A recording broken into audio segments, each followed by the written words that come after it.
नमस्कार दोस्तों, जय जोहार। मैं कौशल तिवारी और बिहनिया संध्या में आपका स्वागत है। कर्नाटक चुनाव में भारतीय जनता पार्टी की पूरी तरीके से हार हुई है, कहा जाए तो गलत नहीं होगा। कर्नाटक जीतकर कांग्रेस ने 2024 के संकेत दे दिए हैं कि आने वाले दिनों में लोकसभा के जब भी चुनाव होंगे कांग्रेस क्या करने जा रही है। ऐसी परिस्थिति में जब कर्नाटक के चुनाव में मोदी सरकार ने अपनी पूरी ताकत झोंक दी थी, रोड शो से लेकर क्या कुछ नहीं किया गया था, लेकिन कहा जाता है कि उत्तर भारत का मिजाज से बिल्कुल इतर दक्षिण भारत का मिजाज है। उत्तर भारत में झूठ चल सकता है, उत्तर भारत में धर्म के आधार पर विभाजन की राजनीति चल सकती है, उत्तर भारत में नौटंकी चल सकता है, लेकिन दक्षिण भारत के लोग यह सब कुछ जानते बूझते हैं और शायद कर्नाटक के चुनाव परिणाम उसी नौटंकी को करारा तमाचा है, कहा जाए तो गलत नहीं होगा।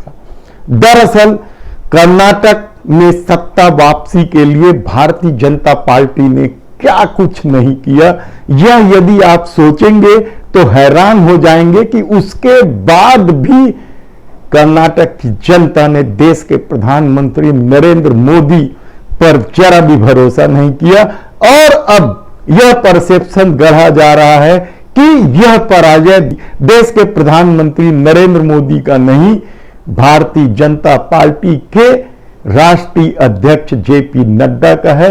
यही बात हिमाचल प्रदेश के चुनाव परिणाम के बाद गढ़ा गया था, लेकिन क्या यह पूरी तरीके से सच है?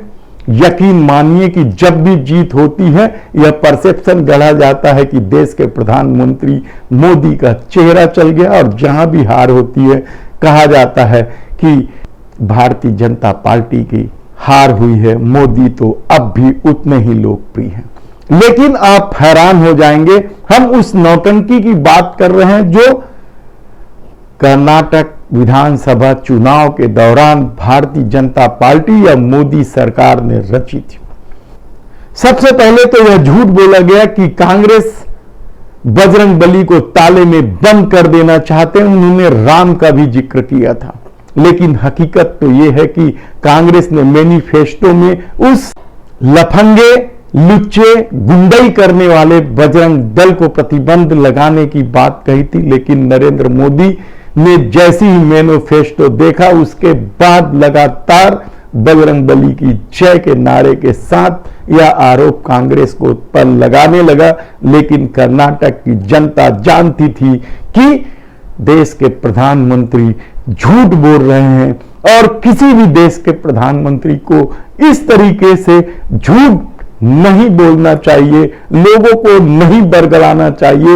यह बात उत्तर भारत के लोगों में जरूर पसंद की जाती रही होगी, लेकिन कर्नाटक के लोगों ने नरेंद्र मोदी के इस झूठ को नेस्तनाबूद कर दिया।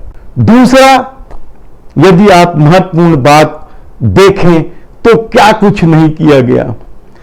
चुनाव के दौरान और वोटिंग के दिन भी धर्म के आश्रय क्या कुछ खेल नहीं खेला गया। राजस्थान पहुंच गए, तिलक लगाकर मंदिर मंदिर चक्कर लगाकर उसे लाइव प्रसारण करके मतदान को प्रभावित करने की कोशिश को भी कर्नाटक की जनता ने नकार दिया। कर्नाटक की जनता ने गुजरात मॉडल को पूरी तरीके से नकार दिया। इस दौर में महंगाई किस हद तक बढ़ी हुई है यह किसी से छिपा नहीं है, और कर्नाटक के लोग भी तो उस महंगाई से पीड़ित है। आम लोगों का जीना मुश्किल हो गया है।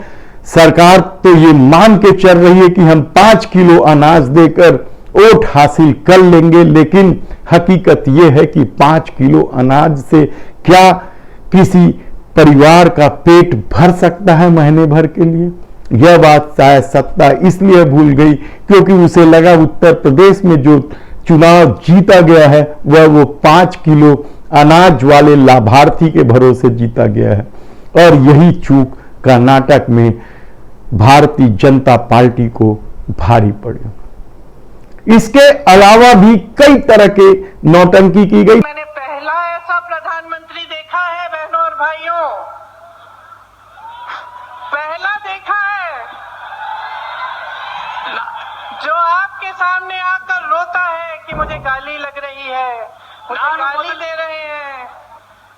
आपके दुख सुनने के बजाय अपना दुखड़ा आपको सुनाते हैं। और किसी ने उनके ऑफिस में बैठकर एक लिस्ट बनाई है। अरे आपके दुखों की लिस्ट नहीं है वो आपकी समस्याओं की लिस्ट नहीं है।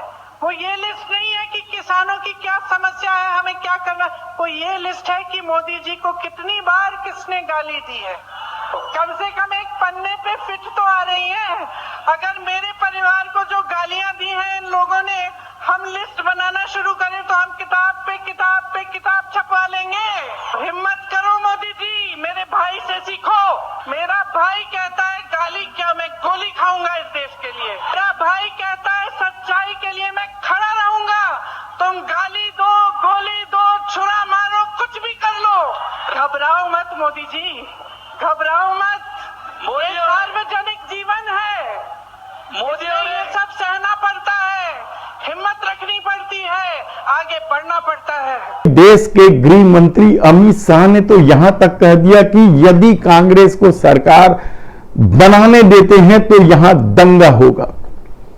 मुसलमानों और हिंदुओं को लेकर क्या कुछ खेल पिछले कुछ महीने से कर्नाटक में नहीं चल रहा था, लेकिन कर्नाटक की जनता ने उस नौटंकी को पूरी तरीके से नकार दिया, कहा जाए तो गलत नहीं होगा। और कांग्रेस असाधारण रूप से पूर्ण बहुमत के साथ पिछले 2 दशकों में पहली बार सत्ता में पूर्ण बहुमत के साथ आई है। इससे पहले तो वहां जो किंग मेकर हुआ करते थे जेडीएस, वह अपनी सीटें तो जीत ली, लेकिन भारतीय जनता पार्टी की सीटें बेहद ही कम हो गई। तब सवाल यह है कि जिस कर्नाटक को दक्षिण के द्वार के रूप में भारतीय जनता पार्टी देख रही थी, आने वाले दिनों में वह द्वार पूरी तरीके से बंद हो जाएगा, कहना मुश्किल है, क्योंकि भारतीय जनता पार्टी की अपनी राजनीति है। ये अलग बात है कि येदियुरप्पा अब रिटायर की स्थिति पर पहुंच गए हैं, लेकिन राष्ट्र स्वयंसेविका समिति की अध्यक्ष वी शांता अभी भी सक्रिय हैं और वे ही कर्नाटक के मामले में बीजेपी को जीत दिलाते रही है। लेकिन परसेप्शन जानते हैं आपकी राजनीति में किस तरीके से की जाती है। अब जब कांग्रेस ने कर्नाटक जीत लिया है, तब क्या आने वाले दिनों में इसी साल लोकसभा चुनाव के पहले तेलंगाना, छत्तीसगढ़, मध्य प्रदेश और राजस्थान में भी तो विधानसभा के चुनाव होने वाले हैं। क्या यहां भी भारतीय जनता पार्टी पिछड़ जाएगी या मोदी सरकार के झूठ और अफवाह के सहारे राजनीति साधने की कोशिश पर विराम लगा दिया जाएगा? ऐसे कई सवाल इसलिए हैं क्योंकि छत्तीसगढ़ में कहा जा रहा है कि कांग्रेस की सरकार रिपीट होने वाली है। मध्य प्रदेश में शिवराज सिंह की सरकार बेहद ही बुरे दौर से गुजर रही है। घपले घोटाले के अलावा कितने ही मामले सामने आए हैं और कहा जा रहा है कि कमलनाथ ने जिस तेवर के साथ मध्य प्रदेश में मोर्चा संभाला है और ज्योतिरादित्य सिंधिया के खिलाफ भाजपा के भीतर भी जिस तरीके से बगावत है, आने वाले दिनों में कांग्रेस मध्य प्रदेश में भी बड़ी संख्या के साथ, बहुमत के साथ सरकार बना सकती है। हालांकि राजस्थान एक ऐसी जगह है जहां भाजपा को लग रहा है कि कांग्रेस की अंदरूनी लड़ाई यानी गहलोत और सचिन पायलट के बीच जो जंग छिड़ा हुआ है, उसका फायदा उठाकर वह राजस्थान में सरकार बना लेगी। लेकिन लोगों का कहना है कि यह एक कांग्रेस की सोची समझी रणनीति का हिस्सा है, ताकि भारतीय जनता पार्टी के किसी भी कार्यक्रम को वह ताकत न मिले जो गहलोत और सचिन की लड़ाई को लेकर मीडिया में फैलती रहे और कांग्रेस चुपके से सरकार बना ले। देखना है कि आने वाले दिनों में अब क्या कुछ होगा। क्या कर्नाटक चुनाव के परिणाम के बाद नरेंद्र मोदी और अमित शाह के खिलाफ पार्टी के भीतर आक्रोश खुलकर सामने आएगा? कहना मुश्किल है, क्योंकि यदि आपके पास सत्ता की ताकत हो और अडानी जैसे मित्र हो तो फिर विरोध के स्वर को आसानी से दबाया जा सकता है। जब विपक्ष के विरोध के स्वर को दबा दिया जाता है तब अपने पक्ष के लोगों का स्वर कैसे उठ पाएगा। हालांकि कहा जा रहा है कि राजनाथ, नितिन गडकरी सहित बहुत सारे नेता हमलावर हो सकते हैं, लेकिन देखना है कि आने वाले दिनों में भाजपा की राजनीति किस करवट बैठेगी। क्या अमित शाह और नरेंद्र मोदी के पर कतरने की ताकत को लेकर कोई नेता सामने आ पाएगा? हम आपको बताते रहेंगे। धन्यवाद।